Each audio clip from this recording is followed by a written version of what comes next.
So yes, just okay. So firstly, let me introduce the podcast, EKBJJ podcast, with my brother, my friend, my buddy from across the pond, Leo Xavier. Leo, welcome, brother. Thank you very much, brother. It's a pleasure, an honor to be here with you, especially since I know your work that you're doing and that we speak the same language. So it's a huge honor, huge pleasure. And I'd like to thank you for your great service and also thank you to your great listeners for their energy and time. So let's talk about what we love. I'm Yeah, ready. man, I appreciate it. Before we get into all of that stuff, Leo, I have one question for you. Apart from us using the same barber, how the hell did you end up in Texas, man? I imagine Texas with cowboy hats and leather trousers. How did you end up over there? It's very different than Rio, right? It's very different from where we met over 20 years ago Right. in Rio. So I was in Rio and I teach a Gracie Humaita and I have my own school as well. And at the time, I see walking on the streets, I see one of my high school friends, a lady, a friend from a old time. And she said, "Hey, stop, I need to talk to you. I'm dating a guy from the United States and he's here. He's having a bad experience at a Jiu-Jitsu Academy. And I told him about you, that I knew that you're a champion, good, and I was trying to contact you, but man, it's for a reason. And would you teach him? He was from another lineage, he was training, which doesn't matter, but I was like, sure, bring him to my school. And she went with the guy. He was from Texas. And Okay. then, man, he took a class from me, and he kept coming back and forth to see his girlfriend, right? And one time he's like, would you come to Texas to teach? I was like, if you send me a plane ticket, I will. Man, back in the day, you know how it was, right? Plane ticket, that ticket, right? Absolutely. I received a FedEx envelope with the plane ticket inside, and then my passport, I think, arrived the day before I had to leave, man, with my Wow. visa, right? Because I had to Right. give the passport for the anyway. So, man, nothing was easy on this journey, but everything worked, you know. So And then that's how you end. Go ahead. Sorry. That's yeah. So then I traveled first to Texas, which more even in the country, it's called Silsby, right, Texas. And then I'm super grateful for this guy and for all the other guys there who welcomed me first to Texas in the US. And then at one point, this is a city, is literally one street, Eddie, town. Old that's the school town. cowboy. Yeah.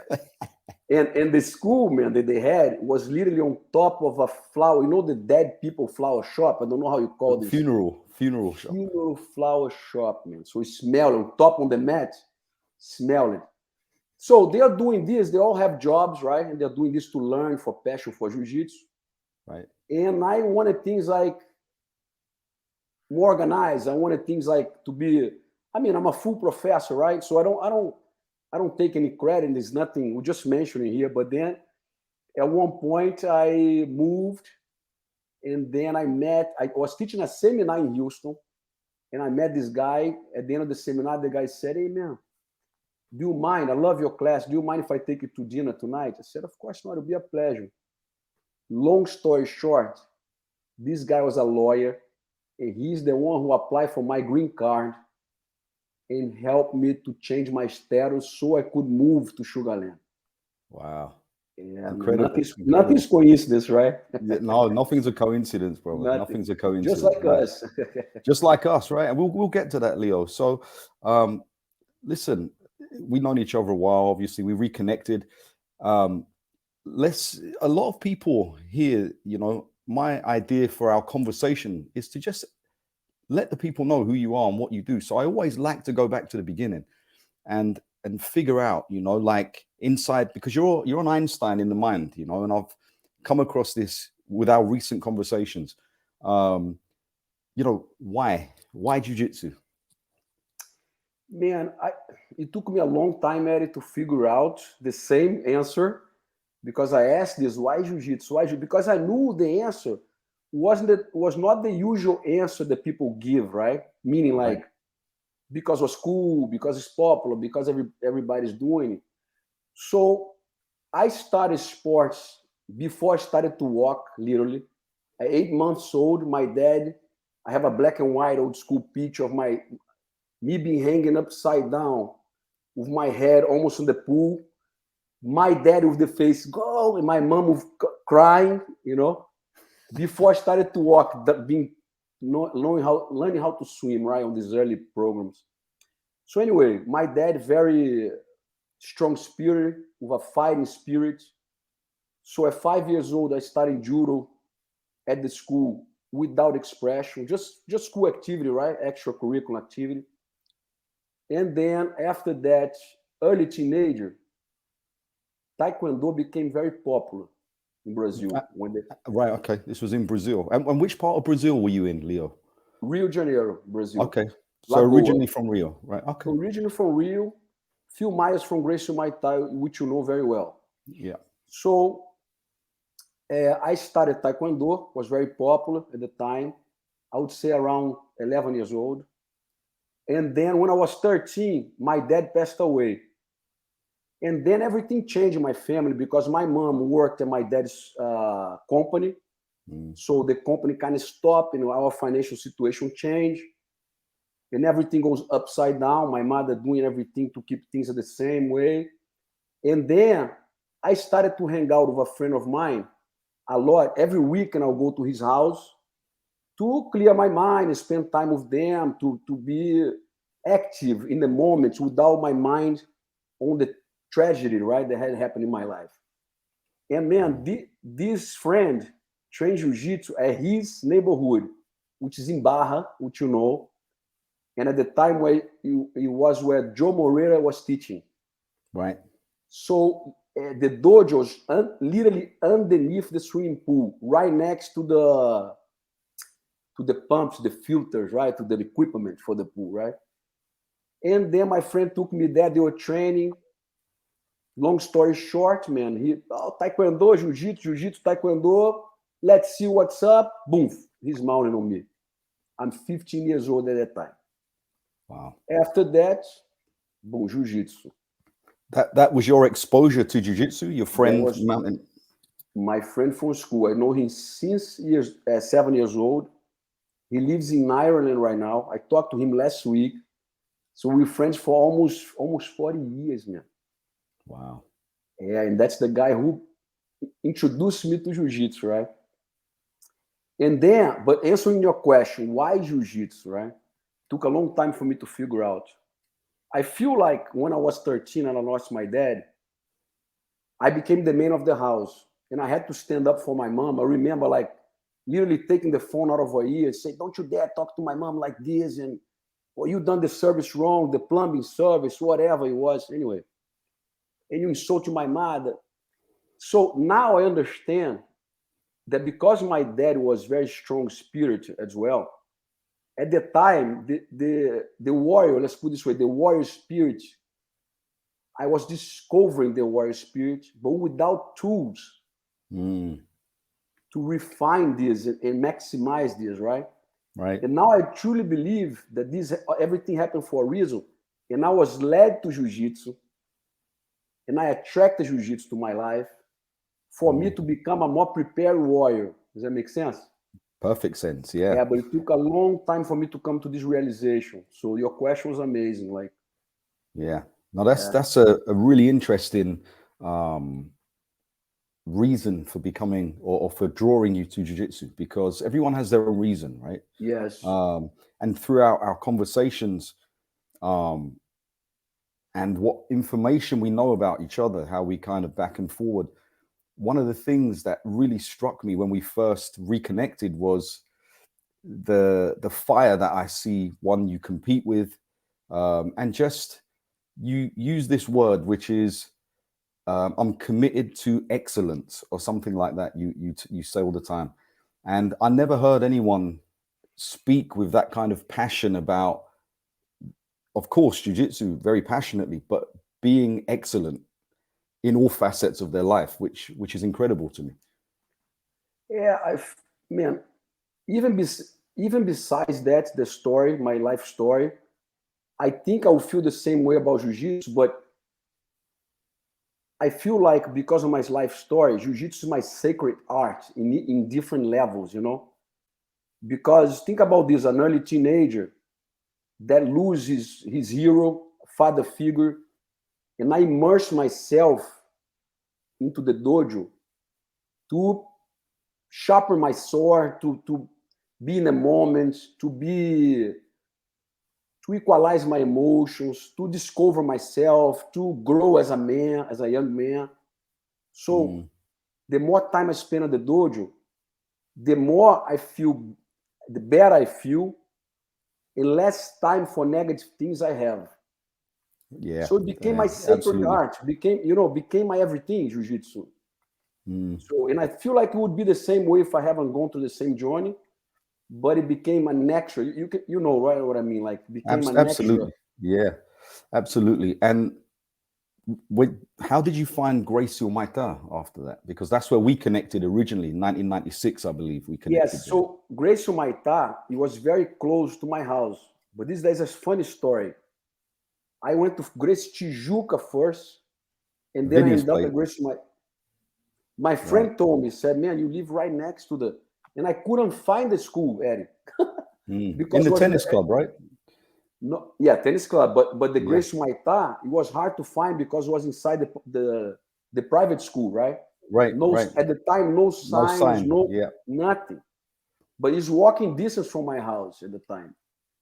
And then I ended up at Gracie Tijuca, and then Robin, I started to help Saul with the Tijuca group classes.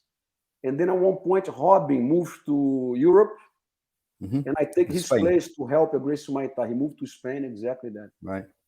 And then I Yeah. take his spot at Gracie Humaita, and then I'm more and more immersed as the years go.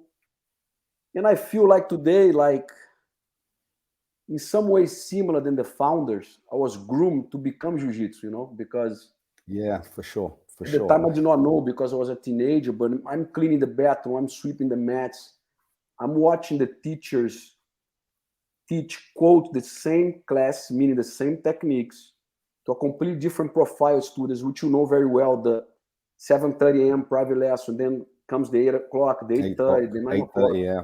Because it And was man, only half an hour privates at that time. exactly, you know very well because you were there at the time often. And so at the time, I'm just doing what I have to do it. So answering the phone, learn how to manage a school, how to treat a student, how to make decisions as an assistant instructor. Sometimes the teacher not there, I'm sick, I'm traveling, so I remember being very young and teenager and having like a high level lawyer in my class, or a guy that could be my dad. And the guys respect me as the teacher, you know, so I'm in this environment like. Did you feel that filled the void for you from losing your father? Almost like you found something there that was, or the figures in there, maybe like a father figure or mentor or a leader back in the life because you were so young at that time. Of course, man, because the most important thing is to learn from example, right? Absolutely. So I'm watching everything that's going, and I'm understanding at the time already. My mother always tell me, Leo, it's funny because since very young, sometimes I will ask you, where is that friend that you hang out a lot? And then you tell me, I don't hang out anymore with him. And then you'd say, oh, because this guy now is doing something that's not right. It's doing. So I always had that observation, you know, like, let's put this way. So I would learn the examples, the good examples, mainly from my teachers, but from some teammates. And I was spending so much time and so into maximize my learning, into internalizing everything, that everything's like the information coming, I'm breathing all the information, and I'm filtering what I should keep for life, and also learning what to do and learning what not to do. Let's put it this way. But you're completely right. Was beyond a physical activity for me, because it's the place where I have growth. It's the place where I get empowered. It's the place where I learn what to do and what not to do. It's the place where I'm in the moment. I feel like I'm doing something positive for me. So, instead of being doing negative things, so I immersed myself in pretty much is, how it was like. Yeah, of course. Breathing And jiu-jitsu. who were the teachers there when you were there? Saulo, Vini Aeta, maybe? Saulo was a teacher at Tijuca, Vini too, at Gracie Humaita, Royler, and Rolker. So I have the privilege to be all my teachers' assistant, direct assistant, which is an Uchi Deshi, right? So on that point, on that Uchi Deshi, this was one of the things I picked up, one, in our conversations, and two, when we were discussing. What's the difference with an instructor who comes to this, a guy who comes to the school, trains 2 hours every day, goes home every now and then, pops in and out, and what you were doing in the academy, from what I remember? Man, so I mean, no disrespect, and I'm not taking any credit for anybody.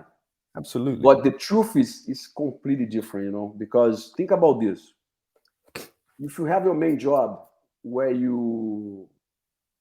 that's how you make a living, that's how you have to put your focus on, that's how it's your main time of your day, and you go to jiu-jitsu and you pay the membership and you show up 3 times a week for stress relief, that is excellent, awesome. That's what most people do it. Right. But a Uchi Deshi in the old days was a term used for a guy who's an internal student. And literally at the time, in the old days, the student would live at the dojo.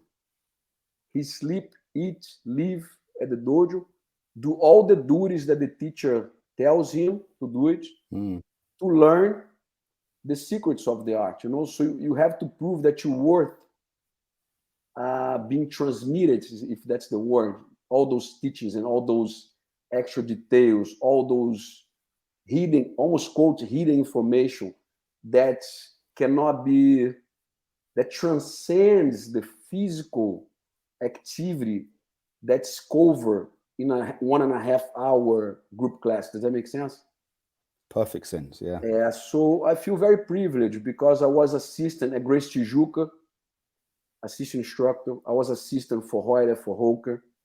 And I also was direct assistant of the Master of the Masters, Rickson Gracie. So yeah, and we're going to come to that. I can't complain about my journey.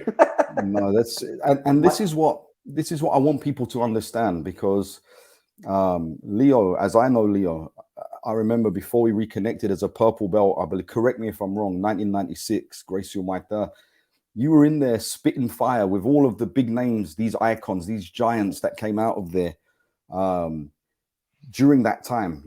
This was the year Royler was fighting in the worlds. He was a gunslinger too over there. And it was just a place where, from what I remember, everyone was in the mix, spitting fire. And, it was, so if you can share anything with that for the people that would love to listen from the golden era, because those golden years have passed now, Leo. And I don't really see a lot of that these days. Yeah, and one of the many reasons I'm glad I'm speaking to you here at your podcast, man, is that because you live that too. And right. If I'm going to say stuff and it's not lying, it's not exaggeration. Absolutely, absolutely. It's literally like summer in Rio. So let's give your listeners an idea, okay? And instead of people complaining about the AC is not working, which had no AC, very well. Mm-hmm. Man, the fans are turned off. One fan, the windows are closed. And the windows are closed. Yeah. You have the right to stay quiet and follow instructions. Yeah. Or the door is right there. And I don't mean it wrong. But it's martial, Absolutely. Martial way. Absolutely. You respect the hierarchy. You do what you're told. Yeah. And you show that you belong, or you also show that you don't belong. Right. Absolutely right. Absolutely. So I can share many stories, but the training was not for everyone, man. I'm going to tell you something, okay? I have seen people on this training and they ask to leave in the middle, okay? More than one. I cannot do this. I'm throwing up visitors, right? Guests that's not from our school. Yeah. And the guy were they allowed? Man, there was one specific guy. I'm not gonna mention the name.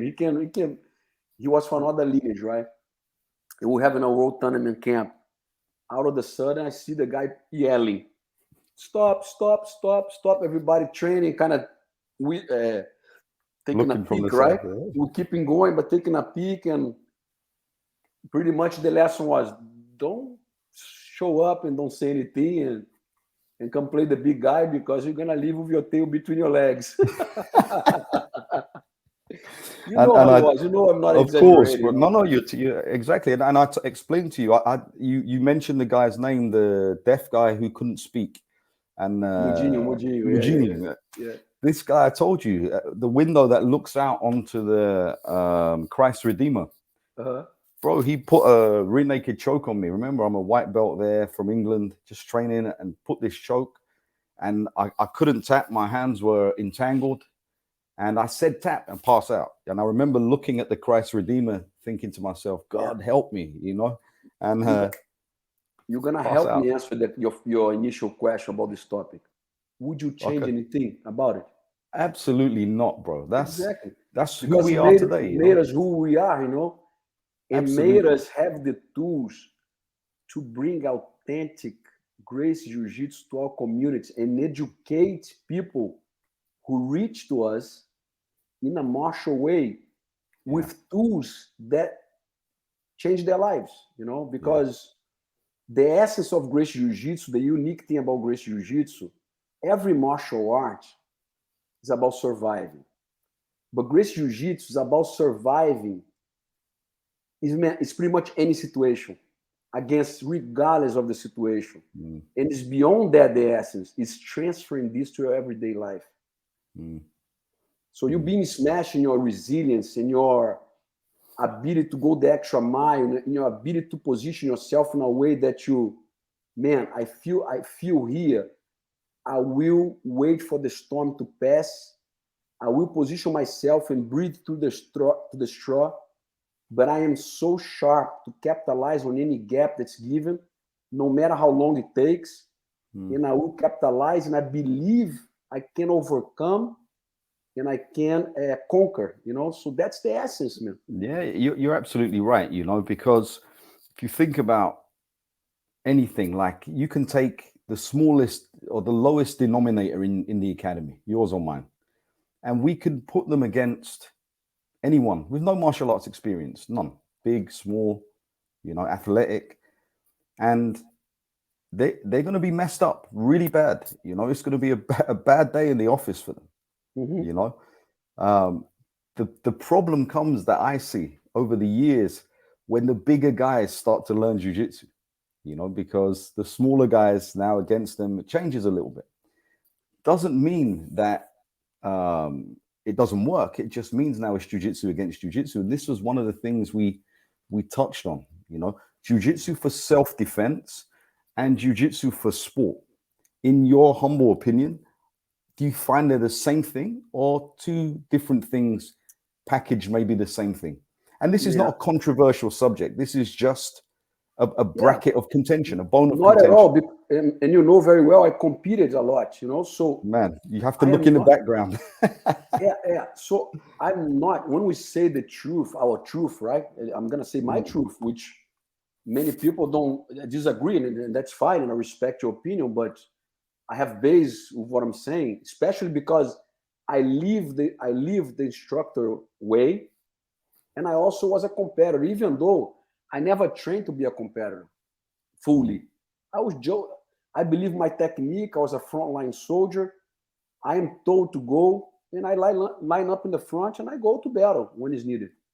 Right. So anyway, I feel like when you mention jiu-jitsu for self-defense and jiu-jitsu for competition, what I directly connect with jiu-jitsu for self-defense is jiu-jitsu for life.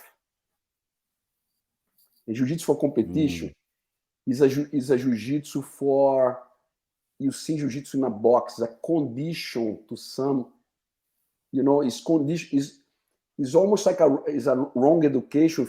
So there's one way that I see it. One way is have the core of jiu-jitsu for self-defense in life and competing if you want. and being groomed to be a competitor and don't know the core of jiu-jitsu. Yeah. So you Perfect, get what I'm yeah. saying? I'm not against Absolutely. competition. Yeah, But the same. core of jiu-jitsu is jiu-jitsu for self-defense, which is directly connected to jiu-jitsu, jiu-jitsu for life. Because what is about? Is about surviving, position yourself to ride the storm, overcome challenges, and conquer your goals. Right. And if this is Absolutely. limits in a box where, hey, it's gonna have a guy separating you two, it's just gonna be this amount of time. You have the chance to stall. You have the chance to do a little, to rehearse 3 or 4 moves only and make it to where you want.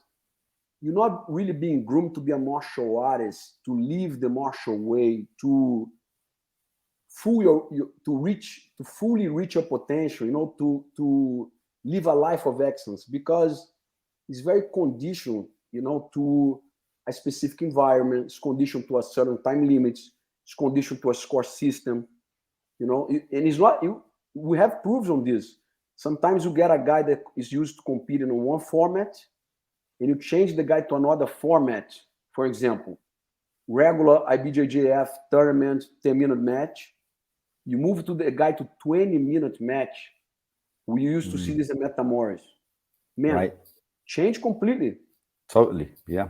Totally changes. Because and then if you transition again to MMA or another kind of fighting system, it will change again. Sure, I completely agree.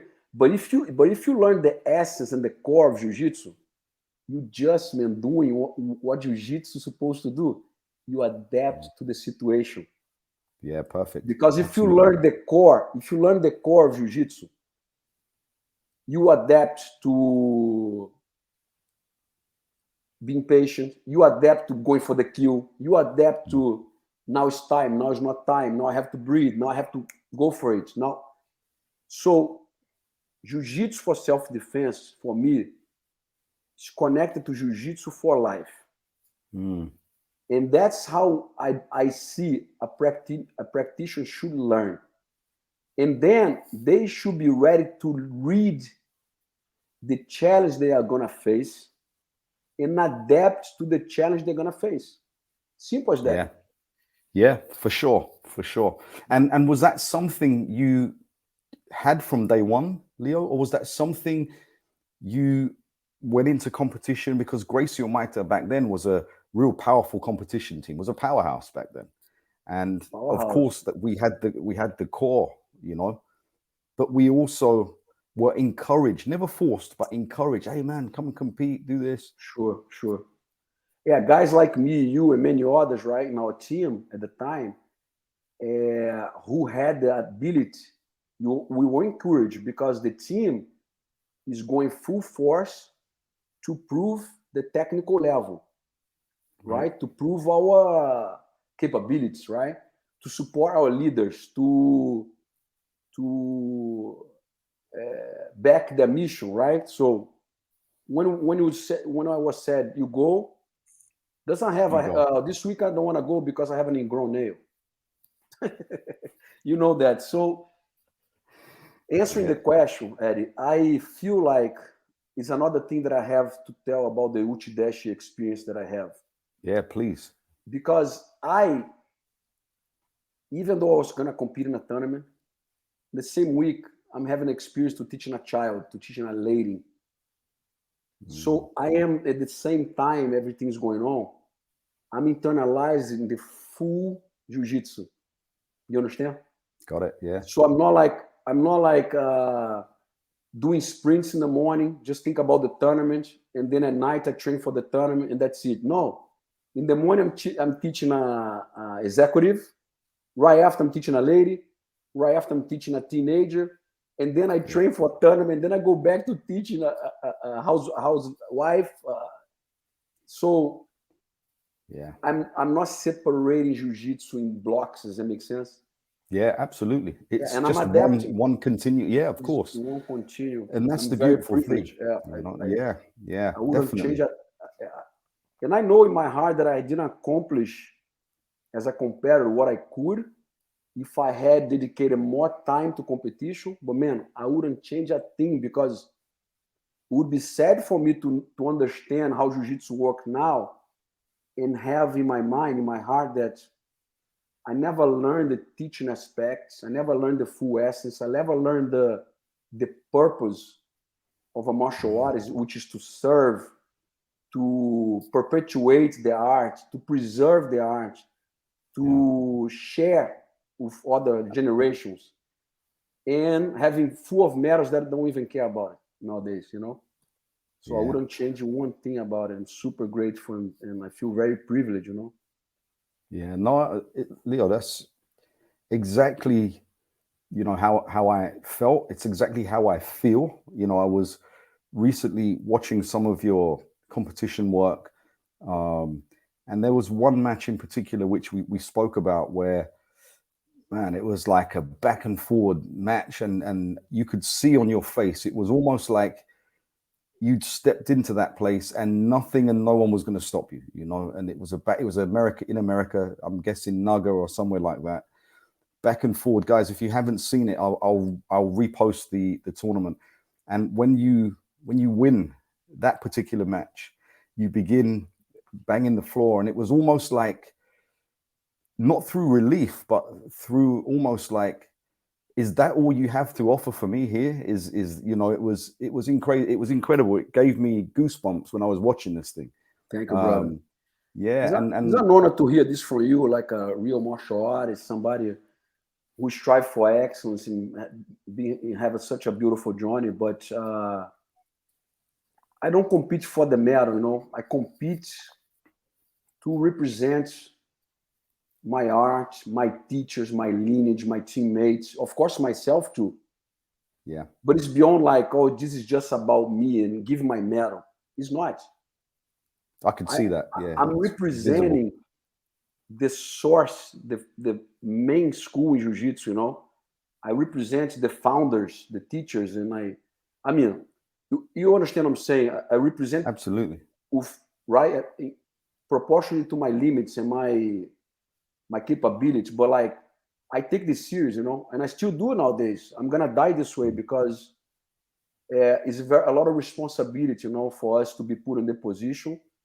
I would be very disappointed myself, and if I didn't do my very best to represent the art that gave me everything I have and I am, and everybody and everything involved with this journey. Does that make sense? So when I step on the mat, I'm representing guys like you because I want to be clear that, hey man, we walk in similar journey, and this is worth, and this makes you powerful, makes you capable, makes you empowered, makes you live in a fulfilled life, and in a positive way. You live in an intense life, conquering your goals and facing challenges and obstacles in a powerful and strong way. Like you're not there's that saying, right, Eddie? It's better to be a warrior in the garden than a gardener in a war. So yeah, absolutely. it's very Absolutely. important. It's my purpose of life in life, you know. It's my mission to represent jiu-jitsu at the best way I can. Yeah. Inspire others who come after me, honor those who came before me, you know, and that's my mission. That's my purpose. And I feel that you're fulfilling not only that mission, but you are inspiring people, Leo. I'm the generation after you, and you know, I'm always straight what I say, and you know, I have a lot of respect for you. You know, what you've done, what you've achieved, and what, through our discussions, what you're going to achieve. Incredible stuff, you know. And I said at the beginning of our conversation, once you get to know Leo, it's the mind that's really powerful. The body is powerful, but the mind and how you think and how you dissect things and how you do things. I mean, you were at the dojo the other day and I sent you a video and you replied with a video and you said, brother, check this out. See what you think. Let me know. And, you know, that connection, I never really have that connection, you know, because I'm all the way on this small island in England, you know, and the main academy I came from is 1,000,000 miles away in Brazil. And what people don't understand is for me to up and leave my students, my school, my commitment, my family, if you like, and go for 3 months somewhere. When you come back, your student's not going to be there. Your name's above the door. They come to learn directly from you. And like yourself, I'm a proud representative of Gracie Jiu-Jitsu.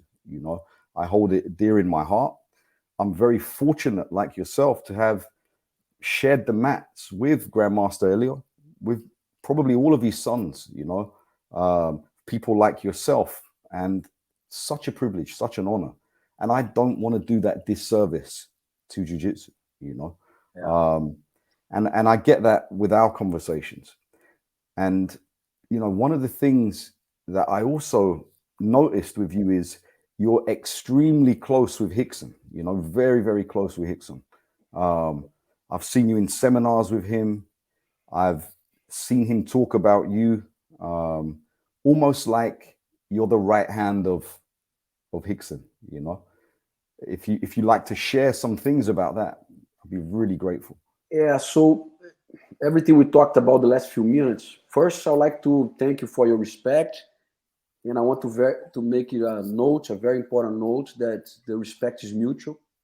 I have been watching your work now closely, and I'm very proud to have you represent in a way that you have. And it's very clear that in everything you're doing with your students, your dojo, your everything, you're striving for excellence. And this is beautiful. It makes me very proud and happy to be a fellow martial artist, So appreciate that, brother. The respect is mutual. So, yeah, man, Rickson's like, we talked about it a few days ago. He's my great master, He's my mentor. So he offered me a lot of guidance, friendship. I talk to him yesterday a lot. And, I mean, there's that saying, right? When the student is ready, the teacher appears. And my connection with him is, for me, I feel like it's very spiritual connection, because I feel like I was chosen by him at one point. And it's almost hard to express the honor, the privilege, how much privilege I feel to be like his right arm in many seminars. He's a direct assistant, and being in the same house with him for many days in Australia tour, in sharing hotel room. Man, my last promotion, my 5th degree promotion, was done in a hotel room, man. Me and him were sharing the room, and we opened the blinds in the morning, right early in the morning. There was a lake in the hotel. We could see from the window, and then that's where he promoted me there before the seminar he was gonna go. So it's very special, because I feel like all this journey led me to this, which I call the biggest accomplishment I had, my relationship with Rickson. And I feel like I had the best elementary school jiu-jitsu, the best high school, the best college, and I feel like I earned, saying in a humble way, but I earned a scholarship in Harvard for doctor's degree with the masters of the master of the masters, Yeah, unbelievable. So I'm very, very honored, very proud. Rickson's like he's a divisor, water divisor, right, in my life, in my jiu-jitsu. Yeah. Like, there is a before Rickson, after Rickson, because, and when I got closer to him, he took me under his wing. It was very clear. It was exactly what I felt was missing in jiu-jitsu, and exactly what I needed to take the next level and understand beyond jiu-jitsu as a business, jiu-jitsu as how I'm gonna say, jiu-jitsu being life, being like you said, like me sharing the video back with you, because having jiu-jitsu as your purpose, so it matters to me if I feel like I can contribute, that I contribute to somebody like you, because we're very far away, and likewise, I want to be helped by you to reach new levels, to do an even better service. Yeah.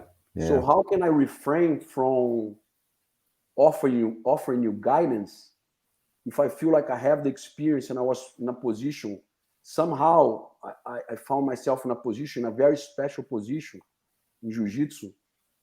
And how can I refrain from, oh, Eddie, only if, only that, only, no, man. Yeah, Eddie, it's I see never. your work, I see your service. I want to be part of it. You know, Yeah. it's not being superior, being above, being more, or I want to be a part of it. And I want you to be Yeah. a part of what I'm doing. Does that make sense? Yeah. Because That part of it is exactly how it's felt. I mean, our reconnection was through a conversation we were having, a call with Halleck Gracie, and a few other guys, and I raised a point in that conversation, and instead of, you actually said, with all the respect, Eddie, I disagree, but what I think you're trying to say is, and you reframed it perfectly. You reframed it in a way that everyone in there was like, huh? And everyone was like, oh, okay. And even I was like, oh man, that makes sense, right? Um, the whole thing about you giving back and shit, man, I learned so much in our conversations. You know, same here, this would, bro. and sometimes we spend a lot of hours on the phone, you know, away from your family, and I really appreciate that. You know, it means a lot to me. It will mean a lot to my students when I share some of the stuff that you've shared with me. But going back to what you were saying, what makes Rickson so unique in your opinion? Why Rickson, the master of the masters? Even in my opinion, he is the pinnacle of jiu-jitsu. But what, in your opinion, makes him so unique? Because a lot of people talk about him, have never met him. He's like a folk tale, like a story. I myself have been honored and privileged to share the mat with him many times, even travel to take lessons from him. And it's a very spiritual experience when you step on the mat with Rickson, because he doesn't come in and command respect. He just is like, he comes in and everyone's like, oh, the mat suddenly goes quiet. He gets his ball, rolls himself out. It's very polite to everyone, but kind of keeps himself away. Then he brings the class to attention and is full attention. And even some of the most minuscule details I think I know about jiu-jitsu, he can chop them into fractions of the position and just blow you away, you know? And I'll give you an example of one, Leo, and you've probably seen this loads of times. So Torrance, California, I'm invited to go down do this seminar. So I go with a friend. Rickson's many of the jiu-jitsu icons who I would have sat on the shoulders and looked out far. Kaiki, huge names who used to teach in the academy when I was there, who we both know. Rickson will call them on the mat and say, let me show you this, or show me this. They show him, and he says, almost, try this. And when you try it and he corrects you, man, it just takes your jiu-jitsu to another level. Can you elaborate on that, on your thing? Yes, it's a great question, and you nailed it. You know what you're talking about. Is almost is emotional for me, but I'm gonna try to be as rational as I can. I feel like Rickson, he, besides being a special human, he brought elements that was almost diluted already in martial arts practice. For example, in the old days, martial arts had meditation included. Martial arts had breathing techniques included. Martial arts had visualization included. It had mobility included. So many practices were diluted, and I feel like jiu-jitsu became very physical only because the combination of jiu-jitsu going to Brazil and the Brazilians being intense people, and we trying to establish the way that the Gracie family tried to establish jiu-jitsu was, which was right, but was very physical, right? And Rickson took this to another level, like really using jiu-jitsu as an art of self-knowledge and sharpen your senses, you know? Yeah. And jiu-jitsu for him is life, and life is jiu-jitsu. And that's not a cliche, right? He believes that wholeheartedly. Oh man. And you're around him a lot, so you felt this. Man, that's what I told you, Eddie, was a water divisor for me, because I always, saw jiu-jitsu as a life, but the imbalance between physical practice and spiritual practice made me feel like something's missing here. And just like me and you, having one conversation with him made me say, you remember the conversation where I disagree with you? Yeah. So I told him some things, and he's like, I got it. Come under my wing. But meaning, like, the things that you're saying that you don't like in jiu-jitsu right now is exactly what I wanted to hear from somebody to make them to qualified to learn my treasure. Does that make sense? Yes. Absolutely. And which is life, man. It's like sharpen your senses, empower those in need. It's perpetuating. Is that correct? My English? Perpetuating. Yeah. Our art, is being transcending the mats. It's about a purpose in life to share this with those in need, regardless. If it's just gonna bring money, great, even better. It's not gonna be. It's still my duty. It's my duty. On that point, when you're saying with money, Leo, a lot of people, they're afraid to mention monetary gain when it comes to work and art and craft. You're an artist as well as a martial artist in the form of you give up your body, your knowledge, your information, which you've paid for and acquired. And now you're using that as a vessel to feed your family. And I don't think there's anything bad about talking about the business side of jiu-jitsu and placing worth on ourselves. For example, I go to seminars and a lot of people say, oh man, that's really expensive. Of course it's expensive. But can you put a worth on someone like you or someone like Rickson or someone like, Royler or any of these guys, top tier guys, when they're asking for a price to share not only their work, but effective work that has proven to work?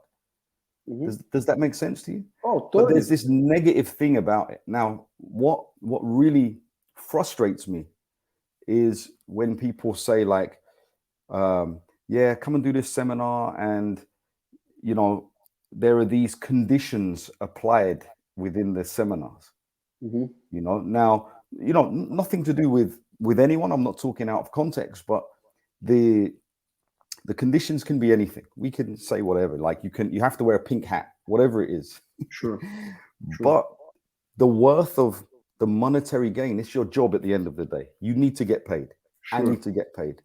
I run an academy like yourself. We have overheads, we have bills. But I don't necessarily think talking about money and making money as a jiu-jitsu instructor is a bad thing. And I think we have to step out of that stigma, because when I do a job, if it's 9 to 5, I need to be paid. I need to ask the boss at some point, can I have a pay rise? Sure. Right? So I think it transcends all of that. And that's maybe a topic for another day, but the business side is a very real side. I've seen many times people come in and they say to me, oh, it's a little expensive. Of course it's expensive. That's my price. That's the worth I'm placing on myself. Yeah. There's other places, they may be a little cheaper, a little less. You can go there if you like. As you're talking about this, it's funny because I'm thinking about a story. I don't know if you heard this about the ship that was broken. And then the guy called people to fix. Oh, it's $1,000 to fix, but I cannot fix. And another guy, $1,500 cannot fix. And then comes a guy, he comes with a little hammer. I think I even have this in my notes. And the guy say, how much? They couldn't find somebody to fix. Hey, I can fix, man. How much? 30,000. Oh my God. Okay, we don't have another option. Here's the 30,000. The guy opened a little case, takes a little hammer. Okay, fix.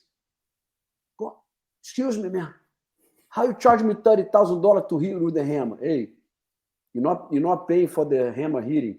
You're paying for the 35 years of experience I have Absolutely. to get to the point where I know how to use the hammer. Yeah. Yeah, that's right. So the That's students, absolutely right. Eddie, the students not paying for our jiu-jitsu. My jiu-jitsu don't have a price. My jiu-jitsu is Perfect. priceless. Yeah, It's absolutely. paying for my time. Yeah. You know, and just going back to the original question on this topic about Rickson, like jiu-jitsu is very spiritual to him. And think about this, for me as well. If yoga is considered a spiritual practice, how can you say jiu-jitsu is not? Mm. In what way? How do you align the two? Because jiu-jitsu is a form of dynamic meditations. And I feel like it's even beyond the connections to the ground that you have in yoga and the mobility and the body conscious that you gain. You gain all that in jiu-jitsu and you gain beyond because your senses are sharpened to the level where you sense the other. So how can you say like yoga is a spiritual practice but jiu-jitsu not? You cannot. Only if you practice wrong. Yeah, correct. I agree with that. But if you practice correctly, you engage and you have to feel, oh, this guy is gonna spend too much in the next few minutes, I'm gonna catch him. Oh, this guy is too passive, it's time for me to go for the kill. So it's an art that sharpens your senses, and more than anything, sharpens your mind, your awareness, making short, sharpen your senses, your awareness, everything's like, you become very in the moment, finding solutions without wasting time with things that cannot be solved, and you completely focus with the things that you can do to solve it. No, I hear you. Yeah, so I agree. It's a form of dynamic meditation, you know. I so agree, it's a spiritual practice. For sure. And that takes a long time to reach that kind of enlightenment, if you like. Yes. I call this an awakening too. Yeah, for sure. And you know, the spiritual side is still something that I'm working towards, Leo, because you know it takes time. If you could then sum up Rickson in one word, and I'm not sure if it's possible for you, for Leo, what would you, or even a sentence, how would you sum up Rickson and his jiu-jitsu as someone who's so close to him? Jiu-jitsu that transcends the mats and impacts your entire life. Yeah, very nice. Yeah. That's the type of awakening I went through with his guidance. Wow. You know, is internalized jiu-jitsu as an art of life that can be practiced physically, mentally, emotionally, and spiritually. Yeah. And was that the concept, that awakening that brought you to that subject, the art of life? Because I think that's beautiful. That right there is a beautiful statement. Exactly that. Exactly that. The awakening process that I went through him, with him, through his guidance and teachings is exactly that. It's almost realizing, discovering that the physical aspects of jiu-jitsu are the smallest ones. It's almost the physical practice is just the physical proofs of everything that translates to your life. It's almost like you proving to yourself that all those concepts, principles, elements are for real, can be achieved by you, regardless of the challenge, regardless of the situation, through patience, through resilience, through determination, through tolerance, through hope, through visualization, through right position, through right angles, through awareness. So how can you say this is not a spiritual transformation, you know? Yeah. No, I agree. Because I agree you start with to feeling more than seeing, you know? It's beyond seeing. You start to feel, you start to adapt, you start to read in situations, you start to read different profiles of people in different situations, and you are very sharp about adapting and throwing out what cannot be solved and taking this as being solved, and you are on point sharp addressing what can be solved by you. Yeah. No, that again makes sense, because jiu-jitsu to me is a problem-solving art. You know, Exactly. it's the in truth. a most efficient way. Yeah, in a most efficient way. Exactly. Because and that requires. I'm sorry, and that requires being sharp physically, but it requires being sharp mentally, because if you not just think about this, and I know you agree because you're a wise guy and great martial artist. If you're very sharp physically, but you're not sharp mentally, you waste too much and you drown. Yeah. So they have to be aligned. So your spiritual capability and your emotional capability must be aligned with your physical capability. And the biggest benefits are the mental and spiritual ones, because if you think about it, in the life of a martial artist, so in the last 20 years, both me and you, we grew a lot physically in jiu-jitsu as well. Correct. But in the next 20 years, we're not going to grow physically. That's when it starts changing. We're going to grow mentally, spiritually, emotionally. As we fade physically, we gain enlightenment through the practice of martial arts. So I feel like the main objective is to reach self-enlightenment. Yeah. And that's amazing. That statement right there, what you said about, you know, we fade physically, but we grow spiritually, is absolutely right. That's what we can hope for as martial artists, right? Exactly. And yeah, that's an incredible statement. But yeah, very true statement. The martial side that you speak about, you know, you speak very deeply about, and all of this sort of spiritual side you began to learn when you connected with Rickson and when you began to take lessons, or however it was, or you always had that with, say, for example, the art of life. Let me make it clearly for the people listening who don't know what that is. Go check that out on Leo's sites. It's all going to be put on here at the end, so you can connect with him. And I recommend you connect with Leo. The art of life. We had a conversation, and you said, Eddie, listen, do you incorporate breathing into your jiu-jitsu? And in my head, I'm thinking, only when I'm on the mat, because when I'm on the mat, you know, I try to stay in that neutral, you know, non-crazy mode, and I'm very thoughtful with my positioning. But beyond that, not really. You know, when I'm stretching, maybe, but not really. And you said, I'm going to teach you this thing. You're going to love it, you know. Can you explain a little bit about the art of life from your perspective, and that breathing side of, and what you were talking about? And did that come from connection with Rickson, or was that something you've always had a part of? Yeah. So I always had, through the development of my personal Bushido in the early days, Right. Understanding what was important for me, striving for excellence, striving to do what's right, even though many times, of course, I made mistakes, but always. So I feel like since the beginning, I started to build my personal Bushido, my code of conduct. And it was the awakening happening when Rickson, just think about this, how awakening can be to confirm this with the number one guy in jiu-jitsu. And he like, hey man, you're completely right. And not only that, let me take you, hold my hand, let me take you to another new level. So I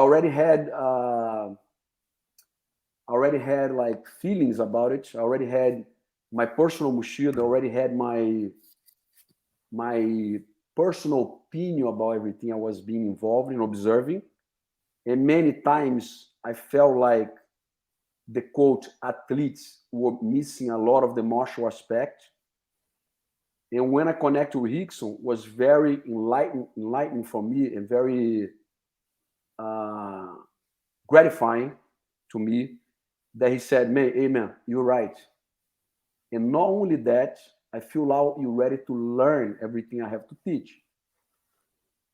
because I was like, Rickson, am I right or wrong about this? Because that doesn't match, right? That the code of conduct and the way to see jiu-jitsu only for an hour and a half, 3 times a week when you're inside the dojo, this for me, there's confusions here.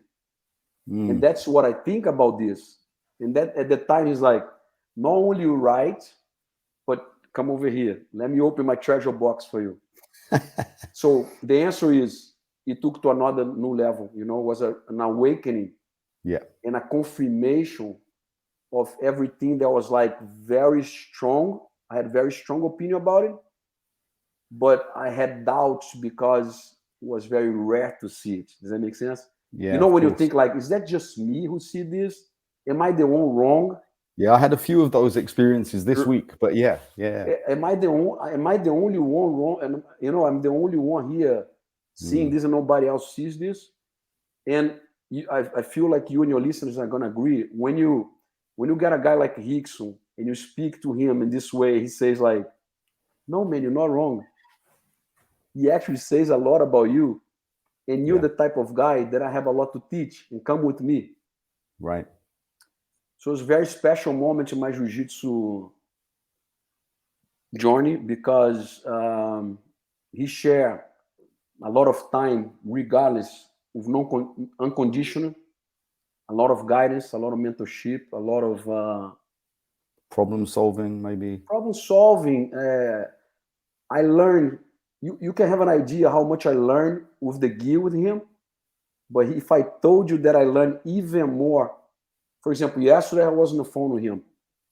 I talked to you right before, and I talked to you right after, and for some reason I did not mention to you. And then in a conversation without the gi, I have learned even more than being with the gi on the mats with him, on the off the mat conversation. So, you know, the jiu-jitsu transcends the mat, right? But in order for you to see this side of jiu-jitsu, you have to go to the mat with a very pure heart and pure intentions. Correct. You can't fool jiu-jitsu. Yep, absolutely. Absolutely. That's a real kind of insight into how you work off of them, you know, in these conversations, because I feel that you're very connected to Rickson, and the messenger being Rickson, and you being you championing what he does, because a lot of us, we don't know, you know, what he really does, or especially now in his later years. And I'm sure he has so much to give. A lot of people coming into jiu-jitsu, unfortunately, don't know who he is. You know, they know, you know, the newer school guys, and they know the new school positions. But one thing for me, as someone who teaches pure traditional Gracie Jiu-Jitsu here, my duty is to champion that art and make sure that it doesn't fade away or doesn't fall into the wrong place. And I'll give you an example, Leo. I have promoted some black belts here before, and they left and went on their own path. And there's nothing wrong with that. You grow in your own terms. But one thing, you know, again, that came up in our conversation was, when you part company with someone like this, it's because they're on a separate path, and their alignment is no longer aligned with the way that you're going, or the way you want to promote jiu-jitsu as you see it. And they come with their own ideas. Now, for me, automatically, I promoted them to black belt, but I no longer can see them as a black belt of mine, because now the moral code has changed and the direction has changed. What's your thoughts on that kind of thing, when people de-align from the path, when they decide that, because exploration and studying and is fine, but when you actually say, hey, this doesn't work anymore for me, I'm going to do this. What's your theory or thoughts on that? There's two ways to see, right? There's two different situations. One is when the apprentice outgrows. You follow, they go to different path because they no longer, which is not your case, they no longer, what is the proper word for this? Match, or they no longer align, they don't feel aligned with what's being shared, of the main mission, of the main objectives. And also have the ones who are being drinking from the source, they are being having the correct teachings and educations, but they don't want to, let's quote, they don't want to deal with the responsibilities that come with their positions. Yeah. Right. So therefore, they have to be or moved off of the real dojo, and then it's no longer the responsibility of the real instructor. Yeah. No, I agree. To have a bad representative, So there are two different things there. And in your case, in your work, I know that a guy who's, and I talked to some of your students. I saw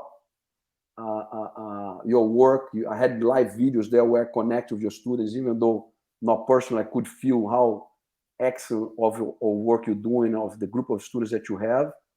So I'm pretty sure if those guys are the ones that are moved from you is because of they are not aligned with the right path in jiu-jitsu. Does that make sense? Yeah. And it's okay. It's no disrespect, no nothing, but they cannot misrepresent the art or a teacher who strives to fully represent the art, So yeah, of course.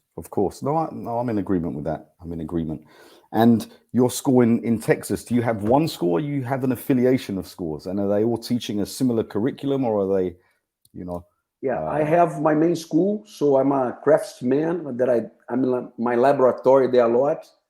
So at one point, I had a great trainer student who was like, he very successful financially, and he's like, do you want to open 5 schools where you manage? And I was like, no, I want to be and die as a martial artist and be a little bit of a businessman. And then I have affiliates, people who have, but they're very limited because I had an association in the past, and the same problem that we talked about a minute ago happens because if the guy's not aligned with my path, the way I see martial arts, how can I let this guy represent himself directly connected to me? Yeah, that's correct. So I'm the core values are different, Yeah, I'm very picky and very particular about who I want directly connected with me. So I have a few guys in the US, I have one guy in Brazil, and I have people also that are not directly connected, but I teach, I respect them, and I go visit their school, and I share my knowledge, and I learn from everybody as well, and I support them because of such good work they have been doing. Yeah. So, and listen, I hope we're going to see you here. I'm in my dojo office right now. You have a home here. You have a space on the mat. And from the conversations with my students, especially the Black Belt Council we have here, we hope we're going to see you on the shores, and we can, expose you, if you like, to a European market, as we spoke about, because in the UK, Leo, I firmly believe, and this is a belief, okay? There are many amazing schools here, okay? But the primary focus of 99.9.999% of them are focusing on the aspect of sports jiu-jitsu, and are not exposing their students to self-defense jiu-jitsu. Now, with that said, there's always going to be a debate which one's better, and I'm not talking about which one's better, which one's worse. Sure. We can't do that. I'm talking about what was the primary objective of that student coming into your academy to learn. Because if we're promoting a sport like, self-defense, and people are going inside the academy, and lesson 1 in their academy is spider guard. How does that, yeah, I know it's funny, but how does that, 1, prepare the student for the core values of jiu-jitsu, and 2, empower them to feel safe should a fight happen. And I feel personally that people are turned away from jiu-jitsu because of things like this. And that's no disrespect to those schools. There's some amazing schools, you know, here in the UK, amazing. And I wouldn't consider myself on any level or in comparison with them. It's no disrespect. But what I'm saying is the primary objective, as I know it, as I was taught jiu-jitsu when I began in 96, was self-defense. And the problems we have is that that people say, oh yeah, but if a blue belt came against someone else who knew nothing, they'll beat them up. And I always say this, we have to quantify that, what we're talking about, because taking the opponent to the ground at that moment could be the worst thing in the world. Sure. You know, so we don't have enough, what I believe to be high level guys promoting the self-defense aspects, which is why I would love to expose you to this market so people can connect on a different level. Great. And I don't know if you see this in the US. Yeah, when you said there in the UK, I mean, it's worldwide, you know, because the high demand and the big popularity of jiu-jitsu, it made what we're talking about, people being entitled instructors when they don't even have the smell of jiu-jitsu. And again, nothing against it, because sometimes the student's a victim. Yeah, of course. And Think we about come this, the from guys are that blue. background of competing, and Yeah, not think that I about- competed very much, but think about this. The guy's a blue belt. The teacher go and say, man, where you live an hour from here, don't have any schools. I would like you to open a school for me and teach there. The guy's being a victim, the student, because you think so. The teacher, yeah, I know so. Go ahead and do that and put my name, put my sign. Here's a paper for you to hang on the wall. So the evolutionary process, the growth of jiu-jitsu, I feel like we lost track a little bit because the standards were not kept. There was what is called erosion of standards. yeah, definitely. You know, and Grandmaster erosion of standards. Grandmaster Gracie was talking about this. If you think about it, he passed away, man, it's easily more than 20 years ago. He's already saying this. A great athlete has nothing to do with being a great jiu-jitsu teacher. But then you have big organizations, you have a big popularity, you have high demand. What happens is the growth can be, how you say this, handicapped, can be, you follow, like, yeah, of course, can be broken. So as you mentioned, for me to go there, it's a big pleasure, because I feel like we're connecting, seeing your work. I feel like I'm very aligned with this. We speak the same language. And I have, just so you have, I have a lot of experience. And I have enough experience where I'm going to take what I can learn, and I have experience to point things that I can contribute. of course. And that's my duty, and that's my service, and that's what I want to be involved, you know?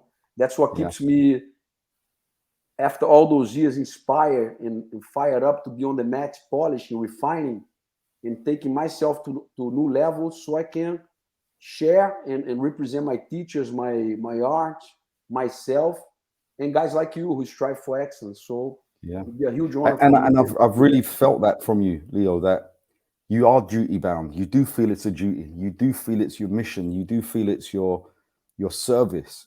You know, that when the flag goes up and they say, hey man, we need a little help over here, you're like, okay, I'm coming, no problem. And of course, that shows, you know, with our connection and with what you've been doing, what we've been doing together in this small while, and what we propose to do further down the line.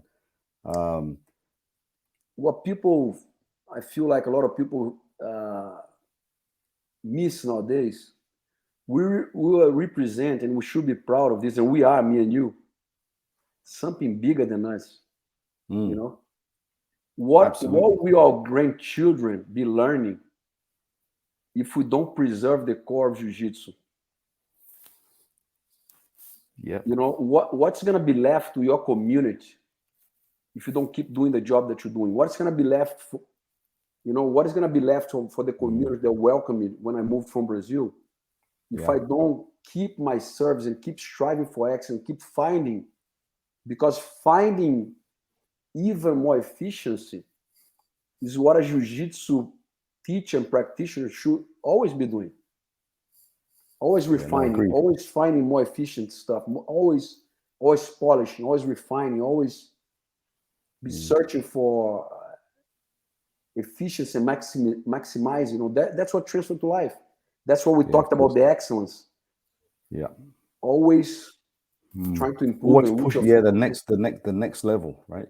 Always pushing to that next level. So what's next for Leo? You've accomplished medals. You've accomplished. Listen, you have an amazing story, and it is an amazing, really inspiring story. You've accomplished. You know, you lost your father. You ended up in Tijuca. You became a Uchi Deshi to the masters, a living, you know, teacher, a testament to your jiu-jitsu, testament of their work. You've become a messenger of jiu-jitsu. That's how I see Leo in the time, like a messenger. You know, you're on a mission. You have a successful school. You're very quiet on social media as we spoke, you know, because you have a lot to share, and I know you're very busy, extremely busy. What's next for Leo? You've you know, almost done everything that you would like to see in jiu-jitsu. Next for Leo is to touch as many lives as I can and share with them the gift of jiu-jitsu, because I know that's gonna lead them, help them to live a fulfilled life. So my mission is to be a soldier, preserving jiu-jitsu, contributing to take jiu-jitsu to another level, and to share jiu-jitsu with every life that I can touch, you know. So that's my life mission, my purpose. And and you also do these camps in Florida. I see you do a lot of stuff. You do like camps in safe programs, and there's so much stuff that you do. That's inspiring. You know, it's inspiring to me as well when I see it. Yeah, thank you, brother. I hope you can make it to one of those. So man, I hope so. I hope so. It'd be a pleasure. Camp. Yeah, I'm gonna have a beach camp in Destin. Yeah, beach camp in Destin. And then it's good because one day last year, Eddie, I'm gonna tell you something that was interesting. I had this in a house. I rented a house. Everybody stayed in the same house. And one day there was a few people in the kitchen, and I was all the way to the living room. It was long, like a narrow, not narrow, but like long hallway. And sitting, you know, one guy asked me a question about jiu-jitsu, and then I started to talking, and then the guys from the kitchen came, and then I noticed the guys who were at the pool start sitting. I never asked anybody. The guys start coming down from the stairs to sit also. At the end, everybody there listen, I'm talking jiu-jitsu, and I feel like it's a way to connect in a deeper level, you know, like spending time and people seeing the philosophy of jiu-jitsu through actions outside the mat as well, you know, which has to do with courage, courtesy, compassion, integrity, brotherhood. The Bushido code, right? The Bushido code, virtues. You know? The virtues, you know. You're not a complete martial arts if you just can fight on the mat, but you cannot win the biggest victory, which is over yourself. Become today a better version than yesterday's version. That's what we can all hope for, right? We can only hope for this to transcend. So, brother, is there anything else that, you know, perhaps I forgot to ask you, or anything you would like to share, you know, with the guys listening?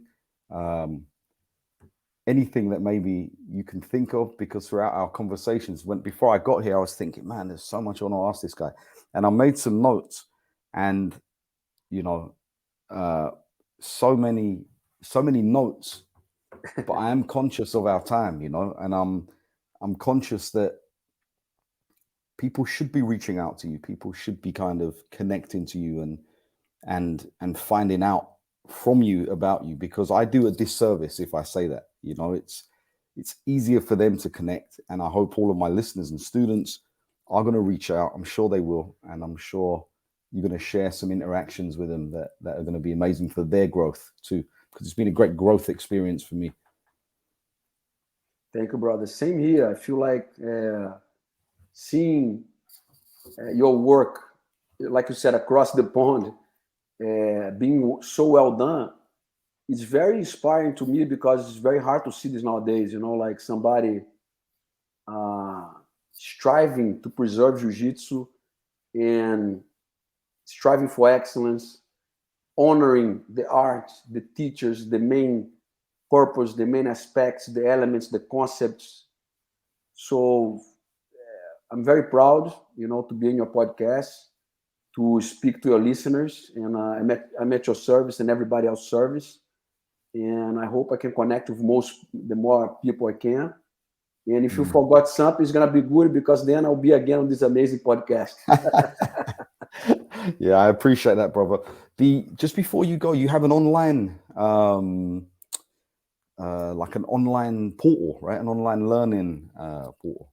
Yes. Available to anyone, or just your students? How does that work? No, like I said now, because in the past, I feel like it's a good point that you mentioned now. I even changed my logo, because it was my initials. I remember it. Yeah, I remember the LX. And then when I went through this awakening, I was like, I look at my logo one day, my initials, I was like, man, something's wrong here, because it's not about Leo. So my logo now is about Eddie. It's about Eddie students. It's about anybody who represents jiu-jitsu in the same way as I do. Everybody, does that make sense? So yeah, LX, my initials became too small. So the point is, I'm a service to anybody. I carry jiu-jitsu flag now. It's not my flag. Meaning, yeah, like that's anybody deep. That's a heavy concept, brother. Yeah, because my academy is my own name. Yes, my academy is my own name too. It's Leonardo Xavier. Yeah. But my point is, like, for example, you are part of my academy because you, and I feel like I'm a part of yours too. Right. Do you understand? Because we're doing the same. Of course. Same We mission, are preserving same job. jiu-jitsu. We are honoring our teachers. We are honoring our art. We are honoring our students. And we are committed to preserve the core elements of jiu-jitsu. So when I see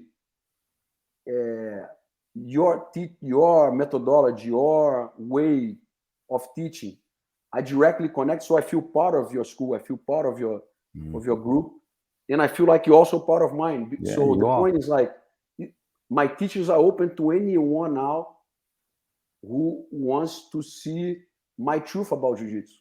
And I mean, you know this well, is I don't want to sound, but I have an amazing journey. You know, it would be very selfish of me if I continue to be closed and just sharing jiu-jitsu with a guy only if he have my patch on his gi. You know? Yeah, that's a deep statement as well. Absolutely. Yeah, because now my flag is jiu-jitsu. My flag. So that's beautiful. Eddie Combe BJJ is part of me. And I'm part of Eddie Combe BJJ. And so any other people who is striving to do the same job that we're doing. So I'm here at service, and my online portal is academy.lxbjj.com. You can also reach to me on my Instagram, which is Leo Xavier JJ, and my website is lxbjj.com. So I hope to connect with all your amazing listeners. One more time, I want to thank you for your amazing job that you've been doing in your community and with your affiliated schools. And I mean, it makes me very proud of you, of what you're doing, representing your teachers, your students, your community, yourself, your family, your name, and somehow you represented myself too. So thank you very much. I'm very course. proud and happy, man. No, listen, Leo, I really appreciate your time. I know you're a busy guy, and I appreciate the time we've shared outside of this conversation. Um, you know, you are a genuine human being. I got a lot of love for you. So, and your work. It means a lot to me that you took time out of your day to jump on and have this conversation so we can share it. Because my idea with jiu-jitsu is we share. And the feedback you've given me is unbelievable. Your students are very, very honored, or they should be. They don't realize who they're on the mat with, you know. And I think we had a little glimpse today. But if anyone's in Texas, or when Leo visits, check it out. Come down, you know, take a lesson from him. If you're out in the US, definitely take a lesson from Leo. My brother, it's been an absolute pleasure. And we got to stay connected anyway. We have work to do outside and inside the tatami. So God bless you, my friend, and thank you. Likewise, brother. And the pleasure and honor was all mine. Congratulations on your amazing job. Keep up the good work. I'm very proud of you, and talk to you very soon. Peace, brother. God bless you. See you Thank soon. you, brother. See you soon.